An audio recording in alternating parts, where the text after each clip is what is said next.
December 5, 2004. Our Place in the New U.S. Catechism. At the recent meeting of the United States Conference of Catholic Bishops, I stood to address the United States Catholic Catechism for Adults that was being presented for approval. A committee of bishops, together with a multitude of others, had worked on the text for 8 years. At the onset of that work, the Eastern Catholic bishops had decided that each of their churches would be responsible for its own, and that the conference's text should be directed to the Latin Church, only with limited comparisons to the Eastern churches. After receiving objections, the committee made considerable efforts to produce a text that would follow the Catechism of the Catholic Church to include us. Some may claim that that catechism favors the Latin Church, but this U.S. catechism is monumental in the inclusion of the Eastern churches. To justify the refocusing, I prepared an intervention, only part of which I was able to present. Actions similar to presenting a text for Latin Catholic adults as the Catholic Catechism will be perceived as equating Catholic with Latin Catholic. This catechism, so well prepared, will find itself in the hands of many Latin Catholics and others.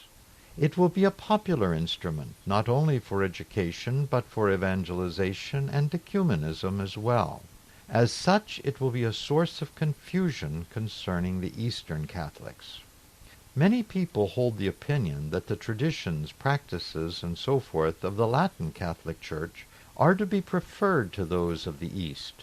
Presenting Latin Catholic experience as Catholic will reinforce this opinion, an opinion that led to the last century's Latinizations of the Eastern churches, that is, that they should become less Eastern.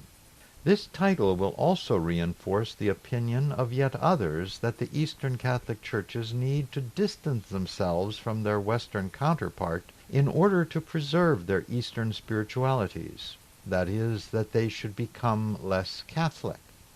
We have been encouraged by the Holy Father's insistence that it is possible, indeed necessary, for the universal Church that our Eastern Catholic churches be fully Eastern and fully Catholic, and that this model of inclusion of the Eastern churches in the Catholic communion contributes to the hope for the full unity of Christians. I asked for a period of time to review the text for differences between the various churches that the committee may have overlooked. This was granted privately after the vote. We are blessed by both our Byzantine Ruthenian heritage and our communion with the other Eastern Catholic and Latin Catholic churches. It will continue to be a challenge to maintain this very important combination.